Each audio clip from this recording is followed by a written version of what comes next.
మీ నియోజకవర్గంలో sir urea కొరత మీరేమైనా ఎక్కడైనా ఏదైనా ప్రాంతాల్లో చూసారు? ఎందుకంటే ఇప్పుడు యూరియా కొరత రాష్ట్రాన్ని కుదిపేస్తోంది. వనపర్తి జిల్లాలో స్పెసిఫిక్ వనపర్తి కాన్స్టిట్యున్సీలో పోయిన సంవత్సరం 1,80,000 ఎకరాలు మనకు వరి కానీ మొక్కజొన్న కానీ పత్తి కానీ. పోషణ మాసం దీని ఉద్దేశం ఏంటి సార్? మీరు కూడా రెగ్యులర్గా ఇప్పుడు మహిళా శిశు సంక్షేమ శాఖకు సంబంధించి లేదా మహిళలకు సంబంధించి వాళ్ళ అభివృద్ధి వాళ్ళ పోషణ దీని మోటో ఏంటి? పోషణ మాసము అంటే నిన్న ఒకటి మేము గన్పూర్ మండలంలో నేను కలెక్టర్ గారు ఒక ప్రోగ్రామ్ ఓపెన్ చేసి స్పెసిఫిక్ ఓన్లీ ఫర్ ఎవరి ఇంట్లో చావు జరిగిన ఒకళ్ళు చనిపోతే వెంటనే మీ దగ్గర నుంచి మినిమం 5,000 వరకు వెంటనే వెళ్ళిపోతాయి. ఫస్ట్ మంగంపల్లి అల్వాల గ్రామ పంచాయతీ కమాండ్ జీపీ ఉన్నప్పుడు కొంతమంది ఆ బీద కుటుంబాలు చనిపోయినప్పుడు అప్పుడు నేను సర్పంచ్ ఉన్నప్పుడు స్టార్ట్ చేసిన స్కీమ్. మీకు అత్యంత సన్నిహితుడైన సీఎం రేవంత్ రెడ్డి చలని చూపు మీ మీద ఉందా? విలేజ్ లెవెల్ నుంచి వచ్చినాం కాబట్టి కాన్స్టిట్యున్సీకి ఏం కావాలో చేస్తున్నాం, ప్రజలు ఏం కోరుకుంటారో చేస్తున్నాం. ఇప్పుడున్న మా సీఎం గారు రేవంత్ రెడ్డి గారు ఆయన ఇక్కడే చదువుకున్నారు. కవిత ఎపిసోడ్ ఏమని చెప్తారు? మైండ్ దొబ్బి వాళ్ళ పార్టీ పరిస్థితి చూసుకొని పిచ్చిలేసి పిచ్చోళ్ళలాగా మాట్లాడు. ఈ ఆస్తుల పంపకం విషయంలో ప్రజల సొమ్ము ప్రజలతో సంపాదించుకున్న లంచాల రూపంలో సంపాదించుకున్న ఆ సొమ్ము పంపకంలో వాళ్ళకి తేడా వచ్చింది. ఎపిసోడ్ వల్ల హరీష్ రావుకి మైలేజ్ చాలా స్ట్రాంగ్గా పెరిగిందని అంటున్నారు, మీరు ఏకీభవించారా? నేను బీఆర్ఎస్ పార్టీకి హరీష్ రావు గారు బీఆర్ఎస్ పార్టీలు ఉన్నా, కేటీఆర్ ఉన్నా, కవిత ఉన్నా, కేసీఆర్ ఉన్నా, ఆ బీఆర్ఎస్ పార్టీ కింద జెండా కింద ఉన్న వాళ్ళందరికీ వాళ్ళు ఏం చేసినా తల కిందలు చేసినా ఇంకేం చేసినా వాళ్ళకి గ్రాఫ్ పెరగదు. నిరుద్యోగులకు సంబంధించి ఎట్లాంటి కార్యక్రమాలు జరుగుతున్నాయి నియోజకవర్గంలో? ప్రతి జిల్లా కేంద్రంలో స్కిల్ డెవలప్మెంట్ చేసినాం. ఈ మధ్య కాలంలో పోయిన నెలలో ఆ ఇండస్ట్రియల్ ప్లస్ ఆ ఎంప్లాయ్మెంట్ అధికారులు ఈ ఐటీ రిలేటెడ్కి సంబంధించిన ఒక వెబ్సైట్ పెట్టి, అంతకుముందు చీరలు చాలా చూసిండ్రు, చాలా వాళ్ళ ఆవేదన రోడ్ల మీద వెళ్ళగక్కిన పరిస్థితి. చీరల క్వాలిటీ గురించి చెప్పండి సార్. అంతకుముందు వాళ్ళు ఏం చేసిందంటే మన తెలంగాణ రాష్ట్రం చేనేత కార్మికులందరూ డ్యామేజ్ అవుతున్నారు, తగలబెట్టేసిండ్రు, వరిసేన్లకు కట్టిండ్రు, కాకులకు పిట్టలకు చేన్ల కూడా కట్టిండ్రు. మేమిచ్చే చీరలు నిన్న కాక మొన్న మా అధికారులు అదే డబుల్ బెడ్రూమ్ ఇండ్లను ఇందిరమ్మ ఇల్లుగా ఇస్తున్నారు అనే ఒక విమర్శ ఉంది. డబల్ బెడ్రూమ్ అనే వార్డును డబల్ బెడ్రూమ్ అనే స్కీమును ఇందిరమ్మ ఇల్లు అని ఎట్లా పెడతాం? బాలికల సంక్షేమ గురుకుల స్కూల్లో గోపాల్పేట అనుకుంటా ఎలుకలు కరిచినాయని 10th క్లాస్ పిల్లలు 7 వార్త వచ్చింది సార్, అది మీ దృష్టిలో ఉందా? ఆ కాలు మీద చిన్న లెగ్ దగ్గర ఆడపిల్ల ఒకరిద్దరికి ఏదో. నమస్తే, నేను Yashoda, welcome to Pallavi TV. స్థానిక సంస్థల ఎన్నికల నేపథ్యంలో లోకల్ పల్స్ తెలుసుకునేందుకు, లోకల్లో ఉన్న ప్రజల నాడి తెలుసుకునేందుకు పల్లవి టీవీ ఒక సర్వేని ప్రారంభించింది, మీ అందరికీ తెలుసు. సో ఇదే నేపథ్యంలో ఈరోజు మనం వచ్చాం వనపర్తి నియోజకవర్గానికి. మరి ఇక్కడి ఎమ్మెల్యే క్యాంప్ ఆఫీస్లో ఎమ్మెల్యే గారు ఉన్నారు. సంక్షేమ పథకాల పంపిణీ ఇవన్నీ కూడా తండోపతండాలుగా జనం రాకతో మనకు అర్థమైంది ఎమ్మెల్యే సార్ ఇక్కడ ఉన్నారని. సో పనిలో పనిగా సార్ టైం తీసుకున్నాం, మాట్లాడదాం కాసేపు. Sir thank you so much, ఇంత టైట్ స్కెడ్యూల్లో మాకు ఈ మాత్రం టైం ఇచ్చినందుకు. ఫస్ట్ ఆఫ్ ఆల్ 12వ విడత ఈరోజు మీరు రిలీజ్ చేసిన చెక్కులు, కళ్యాణ లక్ష్మి, షాదీ ముబారక్ అయినా సీఎంఆర్ఎఫ్ అయినా కూడా ఎందుకు సార్ అంటే చాలా త్వరగా విడతల వారీగా అంటే కంప్లీట్ చేసేసుకుందాం పోటీ పెట్టుకున్నారా మిగతా ఎమ్మెల్యేలతోటి? యాక్చువల్లీ సీఎంఆర్ఎఫ్ కానీ కళ్యాణ లక్ష్మి కానీ మొట్టమొదటిగా మా రేవంత్ రెడ్డి గారు ఫస్ట్ ప్రయారిటీ కింద అమౌంట్ రిలీజ్ చేస్తున్నారు. సో నెంబర్ 1, ఇంతకుముందు కళ్యాణ లక్ష్మి ఏమయ్యేదంటే ఆ బెనిఫిషరీ ఆ బీదింటి ఆడపిల్ల పెళ్ళైనప్పుడు సో అక్కడ నుంచి ఎంఆర్ఓ దగ్గరికి వెళ్ళి ఆ విలేజ్ సెక్రటరీతో రాపించుకొని ఎంఆర్ఓ దగ్గరికి వెళ్ళి ఆ సర్పంచ్ అందరూ ఎంఆర్ఓను ఆ విలేజ్ సెక్రటరీ వాళ్ళ సంతకాలు పెట్టించుకొని ఎంఆర్ఓకి ఇస్తే ఎంఆర్ఓ నుంచి సంబంధిత ఎమ్మెల్యేకి వచ్చి రావాలంటే డైరెక్ట్ బెనిఫిషరీ రాకుండే. సో మధ్యలో పెద్ద మనుషులు వాళ్ళు వీళ్ళు పబ్లిక్ ఒక ఎమ్మెల్యేకు గ్యాప్ ఉండేప్పుడు ఇప్పుడు ఇమ్మీడియట్గా పెళ్ళైన నెక్స్ట్ డే 3 రోజుల్లో ఎంఆర్ఓలు సంతకం పెట్టి నాకు పంపిస్తే నేను ఇమ్మీడియట్గా సిగ్నేచర్ పెట్టి ఆర్డీఓకి పంపిస్తే అక్కడ ఫండ్ ఏమైనా ఇబ్బంది ఉంటే జనరల్లీ డిపాజిట్ అయి ఉంటుంది, లేకపోతే మేము గవర్నమెంట్ నుంచి ఇమ్మీడియట్ తెప్పించి వితిన్ 40 డేస్లో కళ్యాణ లక్ష్మి మనం షాదీ ముబారక్ క్లియర్ చేస్తున్నాం. అట్లనే ఈ 20 నెలల్లో లాస్ట్ 20 నెలల్లో ఎలక్షన్ కోడ్ అంతా పోను 18 నెలల్లో మేము వర్కింగ్ డేస్ ఉంటాయి పార్లమెంట్ ఎలక్షన్ పోను. దానిలో ఆల్మోస్ట్ 5,055 సీఎంఆర్ఎఫ్ చెక్కులు కూడా తెచ్చినాం ఇప్పటికి as and date. So highest 5 లక్షలు 4 లక్షలు కూడా మేము తీసుకొచ్చినాం. సో ఈ పబ్లిక్ సంబంధించిన కళ్యాణ లక్ష్మి కానీ షాదీ ముబారక్ కానీ దీనికి ఎక్కడ ఫండ్ ఇబ్బంది లేకుండా గ్రీన్ ఛానల్ ద్వారా మా సీఎం గారు రిలీజ్ చేస్తున్నారు. దానిలో నేను కూడా పర్సనల్గా ఫాలోఅప్ చేస్తున్నాను కాబట్టి వాళ్ళకి ఇబ్బంది కావద్దని వాళ్ళు ఒకటి హాస్పిటల్ సైడ్ పోయినప్పుడు సీఎంఆర్ఎఫ్ ఆ పెళ్లి చేసుకున్న ఆడపిల్ల తల్లిదండ్రులకు 1,00,000 రూపాయలు అంటే పెద్ద అమౌంట్ కాబట్టి వాళ్ళకి ఎంత వీలైతే అంత తొందర దానిలో ఎవ్వరు ఎక్కడ ఏలు పెట్టకుండా 1 NP ఎక్కడ ఇబ్బంది లంచం లేకుండా వాళ్ళకి తొందర ఇప్పించే ప్రయత్నం చేస్తున్నాం. ఓకే. తుడి మేఘారెడ్డి ఫస్ట్ నుంచి కూడా రైతు నేతగా, రైతుల సమస్యలపై గట్టి గలం విప్పే నేతగా పేరుంది. మీ నియోజకవర్గంలో సార్ యూరియా కొరత మీరేమైనా ఎక్కడైనా ఏదైనా ప్రాంతాల్లో చూస్తారు? ఎందుకంటే ఇప్పుడు యూరియా కొరత రాష్ట్రాన్ని కుదిపేస్తోంది. చాలా జిల్లాల్లో యూరియా కొరత వల్ల రైతులు ఏడుస్తున్నారు. సో యూరియా కొరత మన దగ్గర లేదంటారా? వనపర్తి జిల్లాలో స్పెసిఫిక్ వనపర్తి కాన్స్టిట్యున్సీలో పోయిన సంవత్సరం 1,80,000 ఎకరాలు మనకు వరి కానీ, మొక్కజొన్న కానీ, పత్తి కానీ, ఇంకా రకరకాలుగా అన్ని పంటలు కలిపి వేరుశెనగ కానీ 1,80,000 పోయిన సంవత్సరం వేసినాం. ఇప్పుడు 1,90,000 ఎకరాలు వేసినాం. నాకు తెలిసి పోయిన సంవత్సరం సీజన్లో అవుట్ ఆఫ్ 33 డిస్ట్రిక్ట్లో వనపర్తి టాప్లో మనకి ఇక్కడ ప్యాడీ వచ్చింది. ఓకే. సో 10,000 ఎకరాలు ఇంక్రీజ్ అయింది ఒకటి. రెండోది యాజ్ అండ్ డేట్ ఈ రోజు వరకు కూడా వనపర్తి నియోజకవర్గంలో ఎక్కడ యూరియా కొరత లేదు. దానికి లేకపోవడానికి ఏంటంటే పర్సనల్గా నేను కలెక్టర్ గారు రోజు మార్నింగ్ అవర్స్లో అగ్రికల్చర్ అధికారులతో ½ అన్ అవర్ వీడియో కాన్ఫరెన్స్ మన ఫోన్ కాన్ఫరెన్స్లో పెట్టుకొని వాళ్ళకి ఫాలోఅప్ చేసి ఏ విలేజ్లో అవసరం ఉంది, ఎక్కడ అవసరం ఉంది, అంత ఎక్కడ ఇబ్బంది లేకుండా అయితే నెట్టుకొచ్చినాం. మధ్యలో బీఆర్ఎస్ పార్టీలు అనవసరం దానికి రచ్చ చేసినారు, కానీ ఏ రైతుకి ఇప్పటివరకు యూరియా ఇబ్బంది లేదు. తుమ్మల నాగేశ్వరరావు గారు మా అగ్రికల్చర్ డైరెక్టర్ గోపి IAS ఉంటాడు ఆయన. సో ఆ DAO అధికారులందరినీ మేము ఫాలోఅప్ చేసి ఇప్పటివరకు యూరియా ప్రాబ్లం లేదు. సో మధ్యలో కొంచెం బేసికల్లీ బీజేపీ నాయకులే చెప్తున్నారు ఆ పార్లమెంట్ నుంచి ఆ మధ్యలో పాకిస్తాన్తో యుద్ధం కావడం వల్ల చైనా నుంచి రావాల్సిన కొంచెం లేట్ అయింది అని బీజేపీ నాయకులు చెప్తున్నారు. సో ఫైనల్లీ ఇంకొక 4-5 డేస్లో వనపర్తి జిల్లాకు సంబంధించి యూరియా ఇష్యూ క్లియర్ అవుతుంది. యూరియా ఇబ్బందులు లేవు, అలాగే సాగు శాతం కూడా పెరిగింది. ఓకే. సో ఆల్మోస్ట్ 10,000 ఎకర్స్ పెరిగింది. అయినా కూడా మొన్ననే 3 days బ్యాక్ మా కలెక్టర్తో నేను కూర్చొని పోయిన సంవత్సరం సీజన్ మొత్తం ఎన్ని మెట్రిక్ టన్స్ ఇచ్చినాం, ఇప్పుడు ఎంత ఇచ్చినాం అంటే ఇప్పుడే ఎక్కువ ఇచ్చినాం. స్ట్రాటజీ లెక్కలు చూస్తే ఎంత ఎకరాకు కావాలో అంత ఇచ్చినాం. మా రైతులకు కూడా అగ్రికల్చర్ అధికారుల ద్వారా రోజు వాయిస్ మెసేజ్లు మన అగ్రికల్చర్ యూనివర్సిటీ ప్రొఫెసర్స్తో ఆ యూరియా వాడడం వల్ల ఎన్నిసార్లు దాన్ని స్ప్రే చేయాలి, ఏం చేయాలనేది మేము కూడా రైతులకు మోటివేట్ చేస్తున్నాం. దానిలో భాగంగానే వనపర్తిలో అయితే విషయం. ఓకే. పోషణ మాసం దీని ఉద్దేశం ఏంటి సార్? మీరు కూడా రెగ్యులర్గా ఇప్పుడు మహిళా శిశు సంక్షేమ శాఖకు సంబంధించి లేదా మహిళలకు సంబంధించి వాళ్ళ అభివృద్ధి, వాళ్ళ పోషణ, దీని మోటో ఏంటి పోషణ మాసం? పోషణ మాసము అంటే నిన్న ఒకటి మేము గన్పూర్ మండలంలో నేను కలెక్టర్ గారు ఒక ప్రోగ్రామ్ ఓపెన్ చేసాం స్పెసిఫిక్ ఓన్లీ ఫర్ ఆడపిల్లల కోసం. నెల రోజులు, ఈ రోజు నుంచి నెల రోజులు, రోజు ఒక PHCలో, రోజు ఒక ప్రైమరీ హెల్త్ సెంటర్లో ఆ సంబంధిత ENT కానీ, సంబంధిత గర్భిణీ స్త్రీలకు చూడడానికి ఆ డాక్టర్ కానీ, ఇంకో డాక్టర్ కానీ, అందరూ ప్రొఫెషనల్స్ అంతా ఆ PHCలో ఉంటారు. ఆ మండలంలో ఉన్న మహిళలందరికీ అక్కడికి తీసుకొచ్చి వాళ్ళకి ఏమేమి ఉన్నాయి 99% 1-2 టెస్టులు మాత్రమే వనపర్తిలో టీఆర్ ఉంది అక్కడికి తీసుకొస్తారు. మిగతా టెస్టులు అక్కడనే టెస్ట్ చేసి వాళ్ళకి సంబంధించిన గర్భిణీ స్త్రీలకు కానీ, మిగతాలకు కానీ, ఆడపిల్లలకు అంతా చెస్ట్ పెయిన్ ఉన్నా, బ్యాక్ పెయిన్ ఉన్నా, ఇంకోటి ఉన్నా అన్నీ అక్కడే ట్రీట్మెంట్ చేయాలి. ఆడపిల్లకి ఎక్కడ ఇబ్బంది కాకూడదు అనేది ఒకటి. దానికి తోడు మీరన్న పోషణకు సంబంధించింది ఎగ్జాంపుల్ అంగన్వాడీ సెంటర్స్ ఉన్నాయి, అది కూడా నిన్న మేము ఓపెన్ చేసినాం. కొంతమంది చిన్నపిల్లలకు అంగన్వాడీ సెంటర్లో డ్రెస్సులు దానికి సంబంధిత ఫస్ట్ టైం ఓకే. ఆ తల్లిదండ్రులు ఎవరైతే ఉన్నారో, ఒకటి డెలివరీ అయిన తర్వాత పిల్లలు ఇక్కడికి వస్తారు, వాళ్ళకు పోషణ కోసం డ్రెస్సులు ఇస్తున్నాం, వాళ్ళకి హెల్త్ ప్రొఫైల్ మెయింటైన్ చేస్తున్నాం, ఏదైనా ఆ సంబంధిత ప్రోటీన్ కానీ ఇంకేదైనా తక్కువ అయితే కూడా ఆ రిలేటెడ్ ఇస్తున్నాం. అటనే గర్భిణీ స్త్రీలు వాళ్ళకు కూడా మా గవర్నమెంట్ ఫస్ట్ టైం గర్భిణీ స్త్రీలకు కూడా మేము శ్రీమంతం సంబంధించిన గవర్నమెంట్ నుంచి అఫీషియల్గా మేము గన్పూర్లో స్టార్ట్ చేసినాం. సో ఈ ఆడపిల్లలందరూ ఆరోగ్యంగా ఉండాలి, తెలంగాణ రాష్ట్రంలో మహిళలందరూ ఆరోగ్యంగా ఉండాలని మా ముఖ్యమంత్రి గారు తీసుకున్న నిర్ణయం. ఇవి ప్రభుత్వ కార్యక్రమాలు. నేను ఒకటి మీ కార్యకర్తల ద్వారా విన్నా, ఎవరి ఇంట్లో చావు జరిగినా, ఒకళ్ళు చనిపోతే వెంటనే మీ దగ్గర నుంచి మినిమం 5,000 వరకు వెంటనే వెళ్ళిపోతాయని. ఇది అంటే ఎందుకు సార్ ఇట్లా మీకు ఎందుకు అనిపించింది? యాక్చువల్లీ మేము ఫస్ట్ మంగంపల్లి అల్వాల గ్రామ పంచాయతీ కమాండ్ GP ఉన్నప్పుడు కొంతమంది ఆ బీద కుటుంబాలు చనిపోయినప్పుడు, అప్పుడు నేను సర్పంచ్గా ఉన్నప్పుడు స్టార్ట్ చేసిన స్కీమ్. ఆ గ్రామ పంచాయతీ పరిధిన బీదోళ్ళు, ఈ బీదోళ్ళు ఎవరైనా ఇబ్బంది పడితే అంత్యక్రియలకు 5,000 కూడా ఇబ్బంది పడే రోజులు ఉన్నాయి.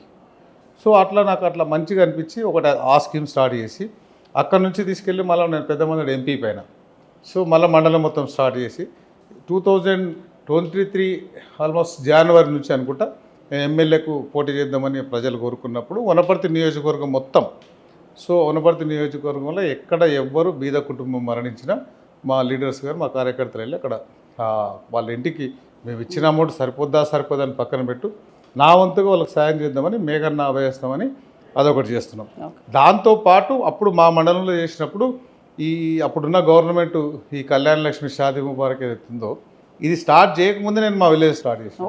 ఆడపిల్లలకి ఎవరైనా మా విలేజ్లో పెళ్ళిళ్ళు అయితే 21,000 పుస్తకమంటలకు నేను ఇచ్చేది. సో ఇట్లా ఫస్ట్ నుంచి మాకు ఇవ్వాలనిపించి ఇస్తున్నాను. ఓకే సార్, తుడి మేఘారెడ్డి, మేఘన్న మేఘాల లెక్క చల్లని చూపు మన మీద ఉంటుంది అని ఇందాక కార్యకర్తలు లాస్ట్లో మేము వస్తే మన స్టేజ్ మీద మాట్లాడుతున్నారు. తుడి మేఘన్న చల్లని చూపు వీళ్ళందరి మీద ఉండడానికి మీకు అత్యంత సన్నిహితుడైన సీఎం రేవంత్ రెడ్డి చల్లని చూపు మీ మీద ఉందా? నిజానికి అందరితో పోలిస్తే ఎక్కువ నిధులు రాబట్టుకోగలుగుతున్నారా మీరు మీ నియోజకవర్గానికి? ఎస్, నేను ఎమ్మెల్యే ఎలక్షన్ల కంటే ముందు నేను చెప్పిన ఒకటి డెవలప్మెంట్ విషయానికి వస్తే నేను ఏం చెప్పినంటే, నేను సర్పంచ్కి చేసిన, ఎంపీపీగా చేసిన, ఎమ్మెల్యేకి వస్తున్నా. సో కొత్తగా నా మొబైల్లో కలెక్టర్ నెంబర్ కానీ, అడిషనల్ కలెక్టర్ కానీ, ఆర్డీఓ కానీ, ఇంకే జిల్లా అధికారులు కానీ ఎవ్వరు ఫీడ్ చేసుకోకర్లా. కాన్స్టిట్యూన్సీ అడ్మినిస్ట్రేషన్ ఎట్లా చేయాలో నాకు తెలుసు. సో ఆ విషయంలో నేను చాలా పర్ఫెక్ట్ ఉంటాం.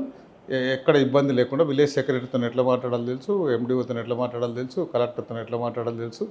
కాబట్టి ఆ అడ్మినిస్ట్రేషన్ కింద ఇక్కడ ఫస్ట్ మా ప్రజలు నన్ను ఆశీర్వదించి ఇక్కడికి పంపించిన. ఇంకోటి మీరు డెవలప్మెంట్ అనేసరికి ఆ విలేజ్ లెవెల్ నుంచి వచ్చినాం కాబట్టి కాన్స్టిట్యున్సీకి ఏం కావాలో చేస్తున్నాం, ప్రజలు ఏం కోరుకుంటారో చేస్తున్నాం. నెంబర్ 2, మాకు అడిషనల్గా బోనస్ ఏంటంటే, ఇప్పుడున్న మా సీఎం గారు రేవంత్ రెడ్డి గారు ఆయన ఇక్కడే చదువుకున్నాడు. సో 5th క్లాస్ నుంచి అప్ టు ఇంటర్మీడియట్ వరకు ఇక్కడే చదువుకున్నాడు, వనపర్తిలో చదువుకున్నాడు. కాబట్టి ఆయన చదువుకున్న స్కూల్ కానీ, ఆయన చదువుకున్న జూనియర్ కాలేజ్ కానీ, వనపర్తి పరిసర ప్రాంతాలు కానీ ఇక్కడ అన్నీ ఆయనకు ఐడియా ఉన్నాయి. సో లాస్ట్ టైం March 2 రోజు వనపర్తికి వచ్చినప్పుడు చెప్పాడు, నాకు వనపర్తి నాకు కల్చర్ని ఇచ్చింది, సో వనపర్తి నాకు జీవితాన్ని ఇచ్చింది. సో వనపర్తికి ఎట్లా డెవలప్మెంట్ చేయాలో మేఘారెడ్డి ఏం తీసుకొస్తే అది చేయడానికి నేను రెడీగా ఉన్నా.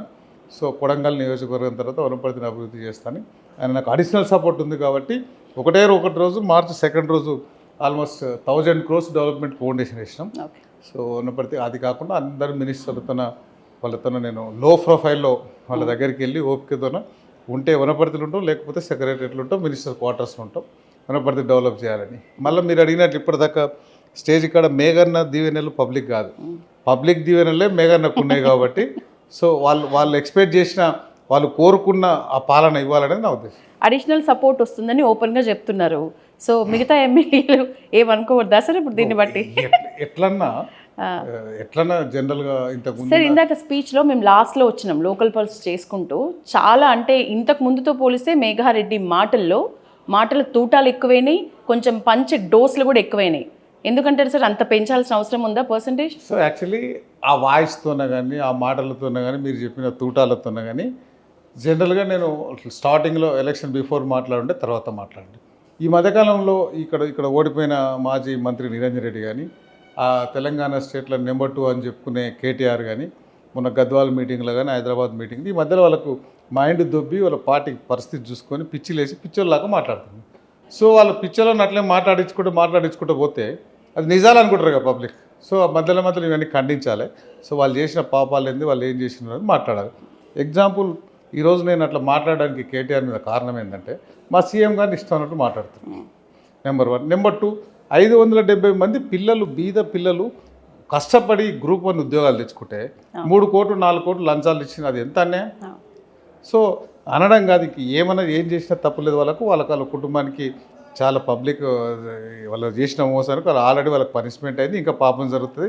ఆ పార్టీ అనేది పూస్తాపు. పార్టీ టాపిక్ వచ్చింది కాబట్టి అడుగుతున్నా సార్, మీ అభిప్రాయం వరకు కవిత ఎపిసోడ్ ఏమని చెప్తారు? కవిత ఇప్పుడు ఆమె ఏమనుకుంటుందంటే, కవిత ఇంతకుముందు కేసీఆర్, కేటీఆర్, హరీష్, కవిత, సంతోష్రావు వీళ్ళంతా number 1, number 2, number 3, number 4, number 5. So వీళ్ళందరూ కలిసే పంచుకున్నారు మొత్తం. 9.5 ఏళ్ళలో కావాల్సినంత దోచుకున్నారు. సో ఇప్పుడు వాటాల పంపకం మీద వచ్చింది. అక్కడ ఆంధ్రప్రదేశ్లో ఒక సిస్టర్ స్ట్రోక్ జరిగింది కదా, సో అన్నకాడ చెల్లెల స్ట్రోక్ జరిగింది కదా, గీడ కూడా ఈ ఆస్తుల పంపకం విషయంలో ప్రజల సొమ్ము, ప్రజలతో సంపాదించుకున్న లంచాల రూపంలో సంపాదించుకున్న ఆ సొమ్ము పంపకంలో వాళ్ళకి తేడాలు వచ్చినాయి. మొన్న చూసిరు మీరు మాట్లాడుతుండే, 5 ఏళ్ళు నువ్వే తీసుకున్నావు కదా, నువ్వే ఇరిగేషన్ మంత్రి కదా, నీది బాగనలేదా అని ఇంకో ఆయన సంతోష్ని అంటుంది, హరీష్ని అంటుంది, ఇంకో ఆయన ఇండైరెక్ట్లో వాళ్ళ అన్నని అంటుంది. సో వాళ్ళ కుటుంబానికి సంబంధించిన ఇప్పుడు వాళ్ళు మాట్లాడే విధానం ఏంటంటే, దయాలంటది, భూతాలంటారు, అన్నీ వాళ్ళే అంటారు. ఫైనల్లీ నేను చెప్పేది ఏంటంటే, వాళ్ళకు ఆ ప్రజల నుంచి తెలంగాణ రాష్ట్రాన్ని చీల్చి పీల్చి వాళ్ళంతా పిండిరు కాబట్టి వాళ్ళకి ఆ పనిష్మెంట్ కావాల్సిందే. ఇంకా చాలా పనిష్మెంట్లు అయితే వాళ్ళు కొట్టుకుంటారు, వాళ్ళు అనుకుంటారు. ఆ ప్రెస్టేజ్ను ప్రజల మీద రుద్దాలని చూస్తున్నారు. తెలంగాణ ప్రజలకు అందరికీ యాక్చువల్లీ అర్థమైంది. ఈ ఎపిసోడ్ వల్ల హరీష్ రావుకి మైలేజ్ చాలా స్ట్రాంగ్గా పెరిగిందని అంటున్నారు, మీరు ఏకీభవించారా? నేను బీఆర్ఎస్ పార్టీకి హరీష్ రావు గారు బీఆర్ఎస్ పార్టీలు ఉన్నా, కేటీఆర్ ఉన్నా, కవిత ఉన్నా, కేసీఆర్ ఉన్నా, ఆ బీఆర్ఎస్ పార్టీ కింద జెండా కింద ఉన్న వాళ్ళందరికీ వాళ్ళు ఏం చేసినా తలకిందులు చేసినా ఇంకేం చేసినా వాళ్ళకి గ్రాఫ్ పెరగదు, వాళ్ళకేం పెరగదు. ఒకప్పుడు వనపర్తి అనేది బీఆర్ఎస్ అప్పటి టీఆర్ఎస్కి ఒక అడ్డా సార్, మొత్తం క్లీన్ స్వీప్ చేసిన పరిస్థితి. సో 2023 నుంచి కాంగ్రెస్ గ్రాఫ్ పెరిగింది అని నేనంట, మీరేమంటారు? బీఆర్ఎస్ పార్టీకి వనపర్తి లోకల్ ఎలక్షన్స్లో నో 2019 లోకల్ ఎలక్షన్స్లో దాదాపు బీఆర్ఎస్ పార్టీ ఇక్కడ క్లీన్ స్వీప్ చేసింది. నేను అదే చెప్పబోతున్నా. 2014లో ఉద్యమం టైంలో ఈయన నెంబర్ 4 అని చెప్పుకుంటుండే ఆయన వనపర్తిలో, నిరంజన్ రెడ్డి అని. నేను వాళ్ళ కుటుంబం తర్వాత నేనే పెద్ద పూడంగిని, నేనే పెద్ద సిపాయిని అని చెప్పుకుంటున్నాను. సో ఆయన 2014లో అంత వేవ్లో అంత గాలిలో కూడా ఓడిపోయాడు ఇక్కడ. ఓకే. సో అప్పుడు కూడా చిన్నారెడ్డి గెలిచిండు, ఇక్కడ కాంగ్రెస్ పార్టీ గెలిచింది. 2018లో ఏమైందంటే మేమందరం టీడీపీలో కొంతమంది ఉన్నాం, కాంగ్రెస్లో కొంతమంది ఉన్నారు, రకరకాల పార్టీలో ఉండి అప్పుడు కారు మంచిగా ఉంది కానీ డ్రైవర్ బాగాలేడని ఓడగొట్టినాం. సో 2018కి వచ్చేసరికి తెలంగాణ రాష్ట్రంలో సెకండ్ టైం మళ్ళీ కేసీఆర్ వస్తున్నాడు, మన పార్టీ నడుస్తుంది. తెలంగాణ ఫస్ట్ ఫేజ్లో ఈ డెవలప్మెంట్ అంటున్నాడు, అదే అంటున్నాడు, మన రాష్ట్రం అంటున్నాడు, డెవలప్మెంట్ అంటున్నాడు. సో ఒకసారి మనందరం కలిసి ఈ నిరంజన్ రెడ్డిని గెలిపిద్దామని మమ్మల్ని అందరిని రిక్వెస్ట్ చేస్తే ఒకసారి గెలిపించినాం. సో అందులో నేను కూడా ఒక ఎంపీపీనే, మేము కూడా అది సర్పంచ్లైనాం, ఎంపీపీలు అయినాం. సో ఆ బీఆర్ఎస్ పార్టీ క్రెడిట్ కాదు, అది వనపర్తి ప్రజల క్రెడిట్. సేమ్ అట్లనే 2018లో ఆయనకి 52,000 మెజార్టీ ఇస్తే 2023 డిసెంబర్ 3 ఆ రోజు కౌంటింగ్ రోజు ఆ 52,000 క్రాస్ చేస్తూ 25,400 మెజార్టీ వచ్చింది. అంటే తిప్పి కొడితే 74,000 రివర్స్ అయింది. సో వనపర్తి ప్రజలు క్యాండిడేట్ని చూసి చేసిండ్రు, పార్టీని కూడా చేసిండ్రు. ఆ బీఆర్ఎస్ పార్టీకి ఏమైనా పేరున్నా ఈ నిరంజన్ రెడ్డి నుంచి అది కూడా పోయింది. ఓకే. ఇప్పుడు స్థానిక సంస్థల ఎన్నికల్లో సార్ యువత మేజర్ రోల్. సో నిరుద్యోగులకు సంబంధించి ఎట్లాంటి కార్యక్రమాలు జరుగుతున్నాయి నియోజకవర్గంలో? తెలంగాణ రాష్ట్రంలో మేము వచ్చిన తర్వాత దాదాపు 65,000-70,000 మందికి ప్రభుత్వ ఉద్యోగాలు ఇచ్చిన నెంబర్ 1. ఆ పిల్లలకు సంబంధించిన స్కిల్ డెవలప్మెంట్ ప్రతి జిల్లా కేంద్రంలో స్కిల్ డెవలప్మెంట్ చేసినాం.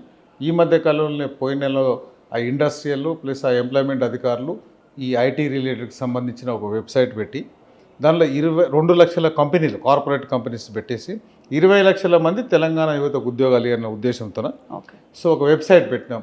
నేను ఇంజనీరింగ్ చేసిన, నేను బీఈడీ చేసిన, నేను డాక్టర్ చేసిన, నేను ప్లంబర్ చేసిన, నేను ఎలక్ట్రీషియన్ చేసిన, ఆ రకరకాలుగా వాళ్ళు ఆ వెబ్సైట్లో అప్లై చేస్తే సరిపోతుంది.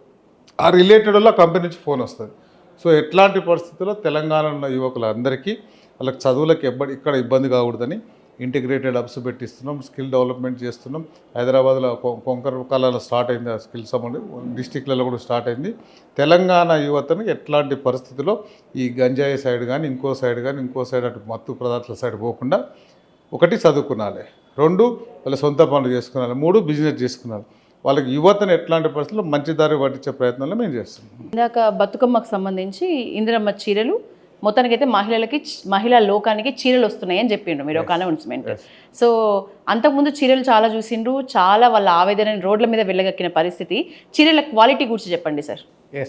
అంతకుముందు వాళ్ళు ఏం చేసిండ్రంటే, మన తెలంగాణ రాష్ట్రం చేనేత కార్మికులందరూ డ్యామేజ్ అవుతున్నారు, వాళ్ళంతా సూసైడ్ చేసుకుంటున్నారు. మేము వాళ్ళ కోసమే ఈ తెలంగాణ ఆడబిడ్డలను గౌరవించే క్రమంలో ఆ తెలంగాణ ఆడబిడ్డలకు ఇచ్చే చీరలంతా మన చేనేత కార్మికులతో తయారు చేస్తామని దాని మీద ఎంక్వైరీ కూడా వేసి మీరు చూసుంటారు. సో ఫస్ట్ నామినల్గా 10,000, 15,000 మన చేనేత కార్మికులతో తయారు చేయించింది. తర్వాత సూరత్ నుంచి, ఇంకో దగ్గర నుంచి, అహ్మదాబాద్ నుంచి, కలకత్తా నుంచి, ఆవురా నుంచి కిలోలకి దొరికే చీరలు తెచ్చి ఫార్మాలిటీస్కి ఇచ్చిండ్రు. దాన్ని తగలబెట్టేసిండ్రు, వరిసేన్లకు కట్టిండ్రు, కాకులకు, పిట్టలకు, చేన్ల కాడ కట్టిండ్రు. మేమిచ్చే చీరలు నిన్న కాక మొన్న మా అధికారులు స్టేట్ లెవెల్ సీతక్క గారు ప్రకటించారు. 800 కాస్ట్కి సంబంధించిన 2 చీరలు ఒక్కొక్కటి ఈట్. అది కూడా పక్కా మా తెలంగాణకు సంబంధించిన చేనేత కార్మికులు తయారు చేసిన చీరలు. మహిళా సంఘం సభ్యులకు అందరికీ ఇచ్చే కార్యక్రమం చేస్తున్నాం, బతుకమ్మలు ఇస్తున్నాం.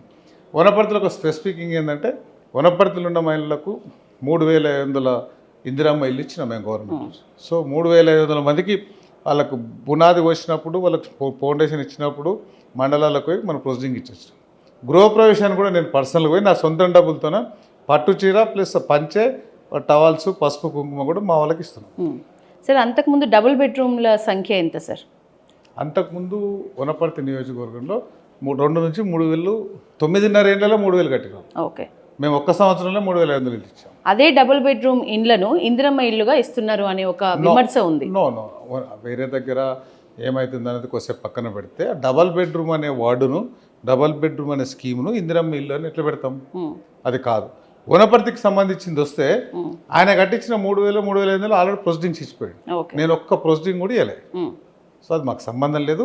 సో వాళ్ళు ఆ 3,000 వాళ్ళు కట్టించిన ఆ 3,000 ఇండ్లే డబల్ బెడ్రూమే వాళ్ళని కాపాడుతుంది అనుకుంటే ఎలక్షన్ ప్రచారంలో నేను చెప్పిన డబల్ బెడ్రూమ్లు కట్టించిన వాళ్ళందరూ నిరంజన్ రెడ్డికి ఓట్లు వేయండి, ఇందిరమ్మ ఇల్లు కట్టించిన వాళ్ళంతా పాత లాస్ట్ 70 years నుంచి నాకు ఓట్లు వేయండి అని చెప్పిన. సో 1,09,000 మంది నాకు ఓట్లు వేసిందంటే ఇందిరమ్మ ఇళ్ళకే వేసినట్లు కదా. ఓకే. ఇక్కడ వనపర్తిలో బీసీ గురుకుల స్టూడెంట్స్ ప్రహారీ గోడ దూకి మరి కలెక్టరేట్కి వెళ్ళి ఒక వినతి పత్రం ఇవ్వాలనే ఆవేదనతో దూకితే మీరు కొంచెం ఆ సమస్యని వాళ్ళని శాంతపరిచిండ్రు, స్టూడెంట్స్తో మీరు కొంచెం సంధానకర్తగా మాట్లాడిండ్రు అనే విషయం ఇప్పుడు ఇక్కడికి వచ్చాక తెలిసింది. ఏంటి సార్ ఇష్యూ? ఏం ఇష్యూ లేదు. అక్కడున్న ప్రిన్సిపాల్, అక్కడున్న టీచర్ కొంచెం స్ట్రిక్ట్గా ఉంటారు. ఎందుకు స్ట్రిక్ట్గా ఉంటారు? వాళ్ళ డ్యూటీ వాళ్ళు చేస్తున్నారు. పిల్లలు 10th క్లాస్ పిల్లలు 9th క్లాస్ పిల్లలు ఒక 1 hour ఎక్కువ స్టడీ అవర్స్ చేయడం, ఆ చదువు చెప్పడం. సో ఆ చెప్పే క్రమంలో ఒక్కొక్కరు మీ విధానం ఒకలాగా ఉంటుంది, నా విధానం ఒకలాగా ఉంటుంది, ఆ కెమెరామెన్ విధానం ఒకలాగా ఉంటుంది. ఆర్ట్స్గా చెప్పిండా మళ్ళీ ఏమైందో ఆ పిల్లలకు ప్రిన్సిపాల్కి కొంచెం గ్యాప్ వచ్చి, సో అది వేరే ఇష్యూ ఏం లేదు. సో వాళ్ళు బయటకు వచ్చినప్పుడే నేను ఎస్ఐకి చెప్పి మా వాళ్ళకి చెప్పి మళ్ళీ నచ్చ చెప్పి కలెక్టర్ గారు లెటర్ ఇచ్చి కలెక్టర్ గారు కూడా విజిట్ చేస్తున్నారు. చిన్న సమస్య, పిల్లలు కొంచెం ఇబ్బంది పడ్డారు ఆ ప్రిన్సిపాల్ నుంచి. మళ్ళీ పిల్లలను ప్రిన్సిపాల్ని ఒక దగ్గర కూర్చోబెట్టి నేను వీడియో కాన్ఫరెన్స్ వాళ్ళతో మాట్లాడి పంపించాము.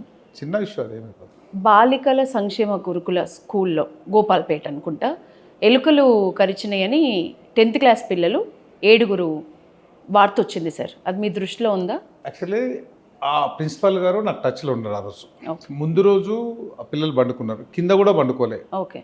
మంచాలు ఉన్నాయి వాళ్ళకి, ఒకటే రూమ్లో పండుకున్నారు వాళ్ళు. సో ఆ కాలు మీద చిన్న లెగ్ దగ్గర ఆడపిల్ల ఒకరిద్దరికి ఏదో అంటే లైన్ పడ్డట్లు మార్నింగ్ డౌట్ వచ్చిందంట. సో వీళ్ళు లేచి ఆ బ్రష్ చేస్తుంటే ఆ రూమ్లో ఎలుక కనిపించిందంట. సో ఎలుక కాలు మీద పోయిందని కన్ఫామ్ కాదు, ఎందుకైనా మంచిదని ఆ 7 మంది అమ్మాయిలను తీసుకొచ్చి అక్కడ సో టీటీ ఇంజెక్షన్ కోసం వేయించి పంపించిండ్రు. అక్కడ ఉన్న బీఆర్ఎస్ నాయకులకు పని పాట లేక దాని మీద ఆ ప్రిన్సిపాల్ గారిని వేరే రకంగా అంతకుముందు ఏదో డబ్బులు అడిగి ఏదో బ్లాక్మెయిల్ చేసినట్టున్నారు. సో ఆమె ఇవ్వలేదని ఒక అవకాశం దొరికిందని దాన్ని రచ్చరచ్చ చేసిండ్రు.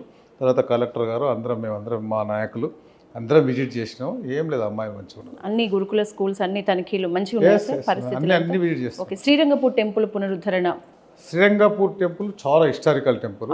చాలా ఒకటి మీరు శ్రీకాళహస్తి టెంపుల్ అట్లాంటి హిస్టారికల్ డిజైన్ స్టోన్స్ వేసి ఉంటాయి. అండర్ గ్రౌండ్లో ఇక్కడ తీసుకెళ్ళి ఒక దగ్గర బుర్జు ఉంటుంది, రంగసముద్రం అనే ఒక చెరువు ఉంటుంది. ఇక్కడ వనపర్తి రాజాగారు కట్టించున్నారు. అక్కడ 7 సముద్రాలతో పాటు ఆ టెంపుల్ కూడా కట్టించున్నారు. ఇప్పుడు కూడా వాళ్ళ ట్రస్టులతో నడుస్తుంది. సో అక్కడికి చాలామంది పబ్లిక్ వస్తుంటారు. ఆ రిజర్వాయర్ మీద టూరిజం లాగా డెవలప్మెంట్ చేసేసి ఆ రోడ్ వైండింగ్ చేసేసి ఆ లైటింగ్, గజీబోస్, సమ్ రెస్టారెంట్స్ అదంతా డెవలప్ చేయాలని ఉంది. ఈ మధ్యకాలంలోనే మా టూరిస్ట్ మినిస్టర్తో జూపల్లితో మాట్లాడి 1.5 crores శాంక్షన్ చేస్తున్నాం. అది ఇమ్మీడియట్గా టెండర్ అవుతుంది. దాన్ని ఒక గెస్ట్ హౌస్ పెట్టేసి ఆ టూరిజం హైవేకి దగ్గర ఉంటుంది కాబట్టి చాలా సినిమా షూటింగ్లు కూడా అవుతాయి అక్కడ. సో అది డెవలప్ చేయాలని చూస్తున్నాం. ఒక ఎమ్మెల్యేగా మీ చేతి నుంచి అవుతున్న సంక్షేమ పథకాలు ఏవైతే పంపిణీ జరుగుతున్నాయో వాటిల్లో మీకు ఏది టఫ్ టాస్క్ సార్? అసలు నేను టఫ్ ఏం అనుకోవట్లేదు. అసలు యాంగిల్ నేను ఆలోచన చేస్తే ఈరోజు మీరు చూస్తున్నారు కదా. సో ఇక్కడ ఈ రూమ్ వరకు వస్తారు, యాంటీ రూమ్ వరకు, పైన బెడ్రూమ్ వరకు వస్తారు. వనపర్తి పబ్లిక్ అసలు అందరు ఎప్పుడు 24 hours ఎప్పుడు కావాలని ఎప్పుడు ఫోన్ చేయొచ్చు. సో ఆ టఫ్ అంటే నిజం చెప్పాలంటే ఒకటి ఈ ఉద్యోగాలు, ఒకటి ఆ పిల్లల సీట్స్, అది కొన్ని మన చేతులు ఉండవు, ఒకటి ట్రాన్స్ఫర్స్. ఈ 3 కొంచెం నాకు ఇబ్బంది అనిపిస్తే కానీ ప్రజలకు సేవ చేసేదానిలో అసలు నేను అలసిపోను. వాళ్ళు ఏం అడిగినా చేయడానికి నాకు ఓకే. మొత్తానికి అయితే స్థానిక సంస్థల ఎన్నికల్లో ఈ లోకల్ ఎలక్షన్స్లో మీ అభిప్రాయం, మీ అంచనా ప్రకారం ఎన్ని సీట్లు వస్తాయి సార్ మీకు? నెంబర్ ఆఫ్ సీట్స్ కాదు, 99% మేమే గెలుస్తాం. క్లీన్ స్వీప్ 100% క్లీన్ చీట్స్ చెప్తాం, 100% స్ట్రైక్ రేట్ ఉంటుంది. ఎందుకు గెలుస్తామంటే మేము ఇచ్చిన స్కీమ్స్, మేము చెప్పిన గ్యారంటీలు చెప్తున్నాం. చేయని ఒక 2-3 ఐటమ్స్ ఉన్నాయి, అవి కూడా చెప్తున్నాం. ఎందుకు చెప్తున్నామంటే వాళ్ళు చేసిన వడ్డీలు కథా కార్ఖానం అవన్నీ చెప్తున్నాం. ప్రజలందరూ కాంగ్రెస్ పార్టీని ఇందిరమ్మ రాజ్యాన్ని ఆశీర్వదిస్తారు.